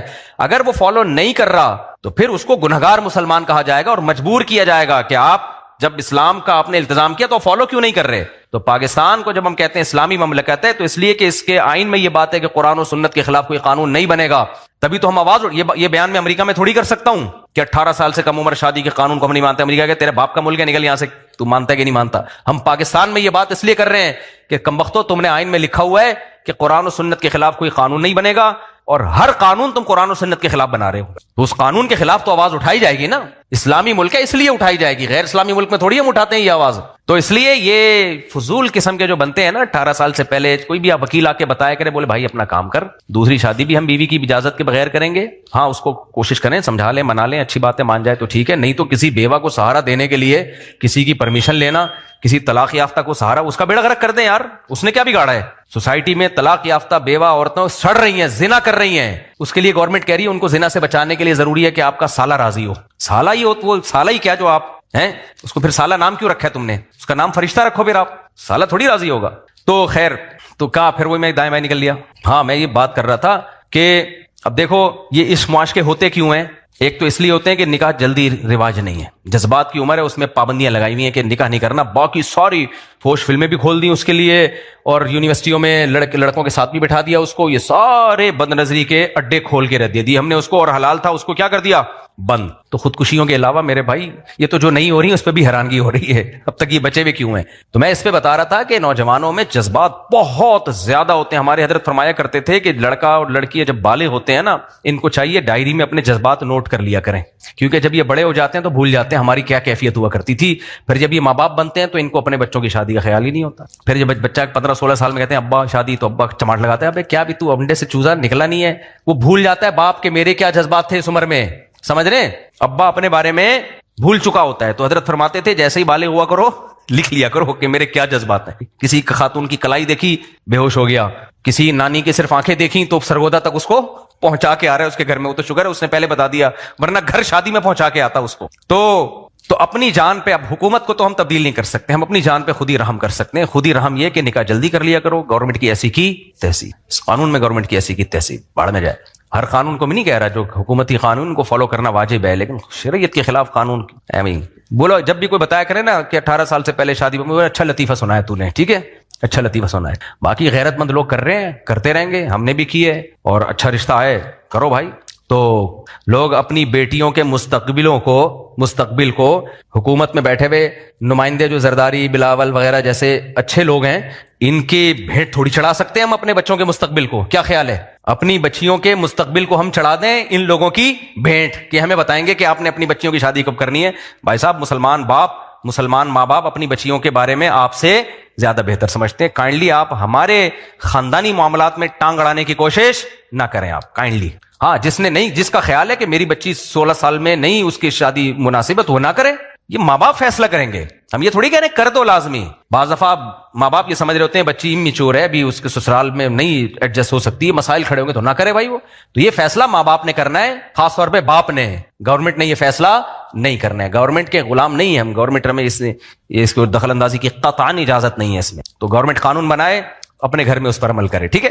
خیر، تو اور دوسری شادی بھی ہم نے الحمدللہ پوچھے بغیر کی تھی، 15 دن بعد خود ہی پکڑا گیا تھا میں کہ ہو گئی ہے۔ میرے پاس جتنے لوگ آ رہے ہیں دوسری شادی کر کے پکڑے ہی جائے ہوئے آ رہے ہیں، تو سارے وہی ہیں، تو وہ کہتے ہیں 6 مہینے جیل ہے، میں کہتا بیگم سے بول دے کر دے بھائی تو 6 مہینے جیل، تو 6 مہینے کی جیل کے بعد آؤ، پھر دوسری کر لو، پھر 6 مہینے کے لیے چلے جاؤ۔ میں تو تیار تھا کہ اگر گھر والوں نے کیس کر دیا تو میں اندر چلا جاؤں گا، 6 مہینے کے بعد آ کے پھر ایک اور کر لوں گا، پھر 6 مہینے کے لیے اندر چلا جاؤں گا۔ تو اگر 6 مہینے کو 3 سے ضرب دیں، 18 مہینے بعد 4 بیویاں مل جائیں، بہت سستا سودا ہے، خدا کی قسم۔ آدمی ہونا ضروری ہے اس کے لیے، مرد ہونا، جو مرد ہی نہیں ہے اس کو کیا، اس کے لیے تو کوئی وہ شادی کوئی ہے جو آدمی کا بچہ ہے جس میں مردانہ ہارمونز پراپر طریقے سے پورے موجود ہیں، وہ کہے گا میں یہ قربانی دینے کے لیے تیار ہوں۔ 6 مہینے میں نے سوچا ہوا تھا 6 مہینے میں قرآن اور پکا کر لوں گا جیل میں بیٹھ کے، تراویوں میں جو اٹکن آتی ہے نا میری، وہ اٹکن کیا ہو جائے گی؟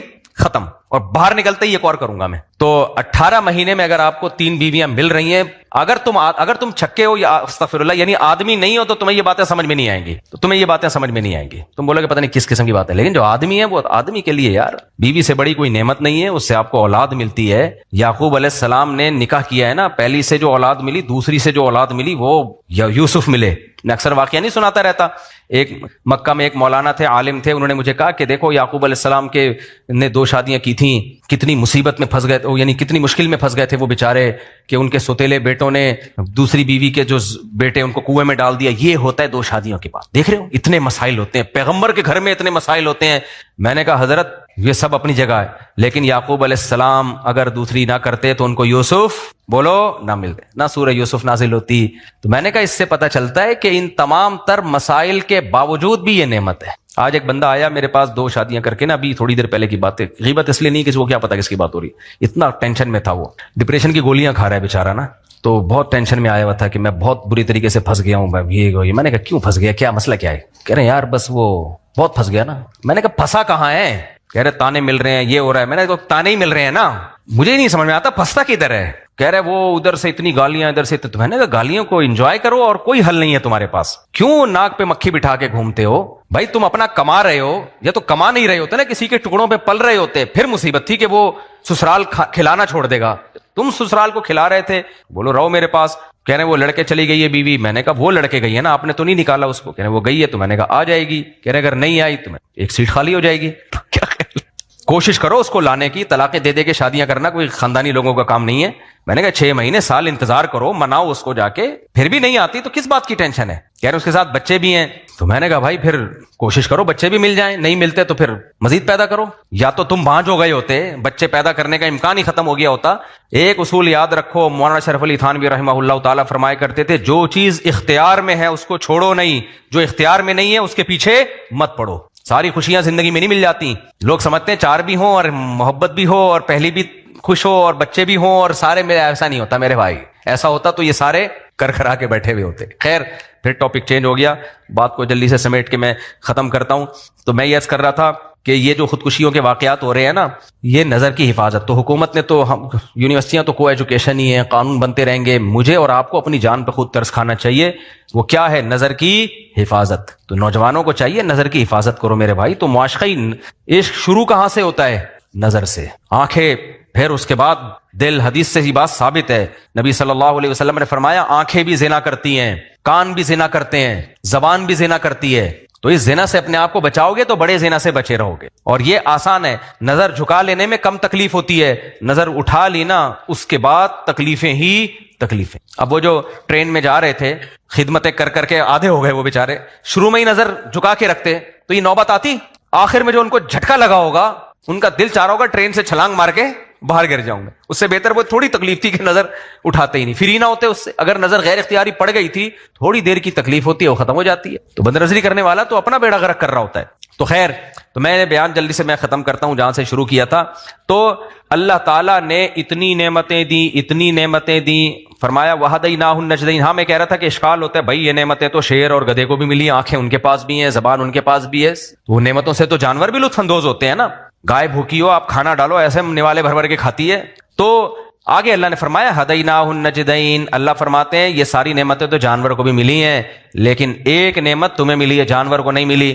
جانور کو میں نے یہ نہیں بتایا کہ شکر کیسے ادا کرنا ہے, تمہارا رب کون ہے, اچھا کیا ہے, برا کیا ہے, یہ صلاحیت میں نے تمہارے اندر رکھی ہے. وہدیناہ النجدین, تمہارے اندر یہ صلاحیت ہے کہ تمہیں یہ پہچان, تمہارا ضمیر ملامت کرتا ہے غلط کام کرتے ہوئے, اور اچھا کام کرتے ہوئے تمہارا ضمیر تمہاری حوصلہ افزائی کرتا ہے. تو اس ضمیر سے فائدہ اٹھا کے اپنے رب کو پہچانو, سوچو کس نے یہ آنکھیں دی ہیں, اس کا شکر ادا کرو. جانور کے پاس یہ سوچنے کی طاقت نہیں ہے. دیکھو بلیاں بچے دیتی ہیں, کتنا پالتی ہیں بچوں کو محنت سے. بچے بڑے ہو کر اپنی اماں کو پوچھتے ہیں نہیں پوچھتے, کیونکہ ان کے اندر یہ شکر کا مادہ ہے ہی نہیں, آزمائش ہی نہیں ہے نا ان کی, شکر کا مادہ ہی نہیں ہے, تبھی وہ برے بھی نہیں ہیں. لیکن انسان اپنی ماں کو پوچھتا ہے, جو پوچھتا ہے وہ نیک کہلاتا ہے, جو بھول جاتا ہے وہ برا کہلاتا ہے. جو اپنے باپ کو پوچھتا ہے نیک کہلاتا ہے, بھول جاتا ہے ناشکرا کہلاتا ہے. تو اللہ کہتے ہیں پھر اللہ کے بارے میں یہ قانون کیوں نہیں ہے؟ اللہ نے اتنی نعمتیں دی ہیں تو اس کو یاد کیوں نہیں کرتے, سوچتے کیوں نہیں ہو کہ اس کی نعمتوں کے سمندر میں ہم ڈوبے ہوئے ہیں, وہ ہم سے کیا چاہتا ہے, کن باتوں سے وہ خوش ہوتا ہے, کن باتوں سے وہ ناراض ہوتا ہے. تو اللہ کے بارے میں کیوں نہیں سوچتے؟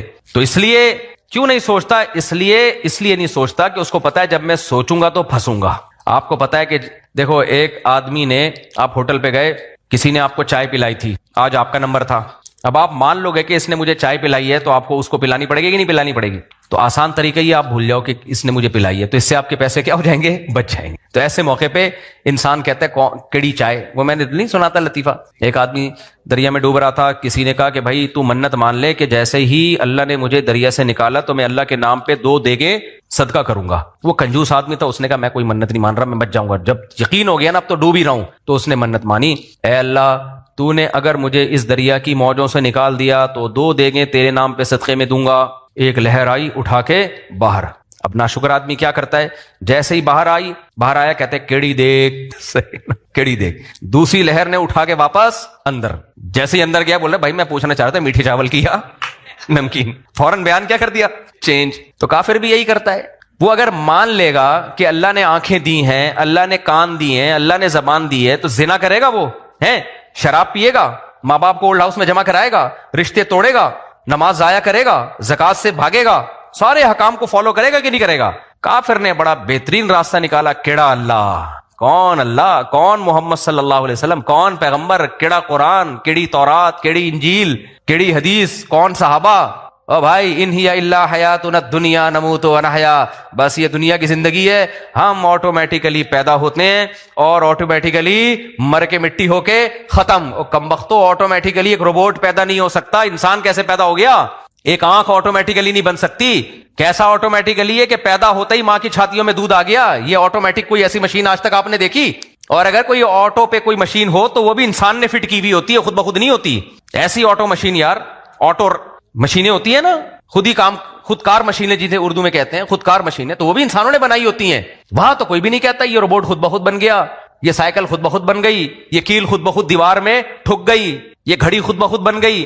اپنے بارے میں کیا کہہ رہا ہے؟ ان ہی الا حیاتنا الدنیا نموت و نحیا، خود بخود مرتے ہیں، خود بخود پیدا ہوتے ہیں۔ یہ وہی بات ہے، کیڑی دیکھ، سمجھ میں آ رہی ہے بات؟ کیڑی دیکھ، تو اس کو تو اسی وقت لہر آ کے اندر کر دیا تھا، لیکن دنیا میں ایسا نہیں ہوتا کافر کے ساتھ۔ اللہ کہتے ہیں لا تحسبن اللہ غافلا عما يعمل الظالمون، ایسا نہیں ہوگا لہر آ کے دوبارہ اندر لے جائے گی۔ ٹھیک ہے تو انکار کر دے، کیڑی دیکھ، کیڑا اللہ، کیڑا قرآن، کیڑی کتاب، انکار کر دے، لیکن غافل نہیں سمجھنا مجھے، سب کچھ میں نے بنایا، میں نے نعمتیں دی ہیں، تو ایک دن میں نے رکھا ہے جس میں تجھ سے حساب لوں گا۔ ایک کافر کا حساب ہوگا، ایک مسلمان کا حساب ہوگا۔ کافر کا حساب یہ ہوگا تو نے خدا کو مانا کیوں نہیں، پیغمبروں پر ایمان کیوں نہیں لایا، اور میرے اور آپ کا حساب ہوگا ایمان لا کے عمل کیوں نہیں کیا۔ ایمان جب لائے تھے تو میں نے قرآن میں الحمد سے لے کے والناس تک کتنی جگہ کہا کہ جو مجھ پر ایمان رکھتے ہیں وہ نماز قائم کرتے ہیں، نماز ضائع نہیں کرتے۔ تو کیوں فجر میں سوتا رہتا تھا؟ ضائع کیوں کرتا تھا تو؟ کیوں نظر کی حفاظت نہیں کرتا تھا؟ اور اگر تجھ سے گناہ ہوتا تھا توبہ کیوں نہیں کرتا تھا؟ جو بدنظری کے گناہ ہیں نا، اگر نہیں چھوٹ رہے تو بھائی چھوڑنے کی کوشش کرو، جرمانہ رکھو اپنے اوپر، کوئی سزا تو رکھو نا اپنے اوپر، کم تو ہو۔ کوئی گناہ لت پڑ گئی ہے تو کوشش تو کرو نا، کوشش بھی نہیں کر رہے، راضی ہو گئے بس کوئی بات نہیں بھائی مجھے تو عادت ہو گئی ہے، کرتا رہے پھر بیٹھ گئے۔ تو اللہ نے تو کہہ دیا تمتعوا فإن مصيركم إلى النار، اڑاؤ مزے، آنا کدھر ہے، چھوڑوں گا نہیں میں۔ تو اس لیے ہمارا بھی حساب ہے میرے بھائی۔ ہاں یہ ضرور ہے کہ مسلمان جب بدعمالی کرتا ہے تو سزا بھگتنے کے بعد نکل آئے گا جہنم سے۔ اسی چکر میں مسلمان بدعمالیاں کر رہے ہیں کہ ہم چونکہ مسلمان ہیں، ایمان کی برکت سے ایک دن بخشائے جائیں گے۔ مجھے ایک بات بتاؤ، جیل میں بھی 10 سال 15 سال سزا ہوتی ہے، جرم کے بعد تو بندہ نکل ہی آتا ہے نا۔ تو اس امید پہ کہ میں 10 سال جیل کاٹ کے نکل آؤں گا، کوئی جرم کرتا ہے؟ جو جرم کرتے ہیں نا وہ تو اس امید پہ کرتے ہیں ہم پکڑے ہی نہیں جائیں گے۔ اگر ان کو پہلے سے پتا ہو نا پکڑے جائیں گے 10 سال جیل ہو جائے گی، کوئی بھی نہ کرے جرم۔ تو 10 سال کے بعد جب نکلنے پر انسان جرم سے بچتا ہے تو وہاں ہزاروں سال، لاکھوں سال، کتنے سال ہمیں نہیں پتا، اور آگ میں پڑے رہنے سے انسان نہ ڈرے اور جرم پہ جرم کرتا چلا جائے، توبہ کی کوشش نہ کرے، اپنی اصلاح کی کوشش نہ کرے۔ جن سے گناہ نہیں چھوٹ رہے، کچھ لوگ کہتے ہیں میں عادت پڑ گئی ہے، بھائی تبلیغ میں نکلو 4 مہینے کے لیے، عادت چھوڑ جائے گی۔ نہ وہاں آپ کو چرس پینے کو ملے گی، نہ وہاں کوئی فحش فلمیں دیکھنے کا موقع ملے گا آپ کو، نہ وہاں کوئی اور غلط کاری کا موقع ملے گا آپ کو۔ 4 مہینے میں انسان کا بچہ بنے گا کہ نہیں بنے گا؟ لوگ کہتے ہیں اتنا ٹائم کیسے نکالیں؟ تو ٹھیک ہے بھائی، کوئی آپ کو بول دے 4 مہینے کے لیے چلا جا تو 4 لاکھ روپے تجھے ملیں گے، نکلے گا ٹائم کہ نہیں نکلے گا؟ بولتے کیوں نہیں؟ فوراً سے ابا راضی نہیں بھی ہو تو چپ تو بھی جائے گا، ابا 4 لاکھ روپے لے کر آؤں گا میں، ٹائم ملے نہ ملے میں نے جانا ہے۔ تو دنیا کے لیے ٹائم ہے، بات یہ کہ ہمارے دلوں میں اللہ کے حکام کی حیثیت کیا ہو گئی ہے، ختم۔ تو بعض لوگ کہتے ہیں ہم 4 مہینے کے لیے گئے، گناہ چھوٹ گیا، واپس آئے تو پھر گناہ شروع ہو گیا ہم سے۔ بھائی چلو 4 مہینے تو چھوٹا رہا نا، کیا خیال ہے؟ تو دوبارہ چلے جاؤ، توبہ کرو، جرمانہ رکھو اپنے اوپر۔ اللہ نے نا امید تھوڑی کیا کہ جس سے گناہ ہو گیا تو بس اٹھا کے پھینک دوں گا اس کو میں جہنم میں، مہلت بھی تو دے رہا ہے نا، وہ مہلت اس لیے دے رہا ہے کہ میں تجھے سنبھلنے کا موقع دے رہا ہوں، کوشش تو کر، کوشش ہی کا تو موقع دے رہا ہے، کوشش بھی نہ کرے اور اسی جرم پہ ڈٹا بھی رہے اور پھر امیدیں لگا کے بیٹھے کہ میں بخشایا جاؤں گا۔ تو پھر قرآن میں تو اللہ نے کہا ہے کہ ان الذین یکسبون الاثم سیجزون بما کانوا یقترفون، اللہ کہتے ہیں جو گناہ کر رہے ہیں ان قریب بدلہ ملے گا تمہیں. اللہ ہم سب کو بچا کے رکھے. اللہ کہہ رہے ہیں بدلہ ملے گا تمہیں. تو اس لیے میرے بھائی عقل مندی کی بات یہی ہے کہ ہم اپنی حیثیت پہچانے. ہاں تو میں یہ بات بیان یہاں سے شروع کیا تھا، انسان اپنی حیثیت بھول جاتا ہے کہ میں بھیک میں سب کچھ ملا ہوا ہے، وہ کہ تو وہ سب میرا اپنا ہے. تو جب اپنا ہے تو پھر اللہ نے اس کو آر دلائی ہے. قرآن میں اللہ نے بتایا انا خلقناہم مما یعلمون، تم پانی کا ایک منی کا قطرہ تھے غلیظ، باقی اس میں سب چیزیں تمہیں گفٹ میں دی ہے، میں نے آنکھ لگا دی اس میں. ورنہ تمہاری اوقات کیا ہے؟ پانی کا ایک ناپاک قطرہ جو جسم سے نکلے تو اتنا گندا ہے کہ غسل فرض ہو جاتا ہے. سمجھ رہے ہو کہ نہیں؟ ناپاک ہو جاتا ہے انسان، غسل فرض ہو جاتا ہے. اس غلیظ پانی سے میں نے تمہیں بنایا، حیض کے خون سے اور غلیظ پانی کے ملاپ سے تمہیں بنایا ہے. یہ تمہاری اوقات ہے. باقی سارا جو ڈسٹیمپر اور فنیشنگ اور ڈینٹنگ پینٹنگ کا کام ہوا ہے نا، یہ تو میں نے کیا ہے، جس کی وجہ سے لوگ کہہ رہے ہیں جمشید صاحب ہیں ان سے ملیے، یہ غفار صاحب ہیں ان سے ملیے، یہ 18 گریڈ کے آفیسر ہے، یہ 19 گریڈ کے آفیسر ہے، ان کی 4 ہیں، ان کو ایک بھی نہیں مل رہی. حالانکہ جس کو نہیں مل رہی وہ زیادہ خوش قسمت ہے. جتنی ہو جائیں گی تو پتہ چلے گا. اللہ معاف فرمائے، میں نے مذاق میں ایسی بات کی، میرے گھر والے بھی بیان سنتے ہیں. تو خیر، تو اس لیے اللہ نے انسان کو اوقات یاد دلائی ہے کہ ہم نے تمہیں پانی سے بنایا ہے بھائی، یہ غلیظ پانی سے، حیض کے خون سے ہم نے تمہیں بنایا. یہ تمہاری اوریجنل اوقات ہے. اصل میں تم کیا تھے؟ یہ تھے. باقی ساری چیزیں ہم نے تمہیں گفٹ میں دی ہیں. اب تمہارے پاس نماز پڑھنے کا ٹائم نہیں ہے، تمہارے پاس زکوٰۃ دینے کا ٹائم نہیں ہے، والدین کی خدمت کا ٹائم نہیں ہے، تبلیغ میں 3 دن لگانے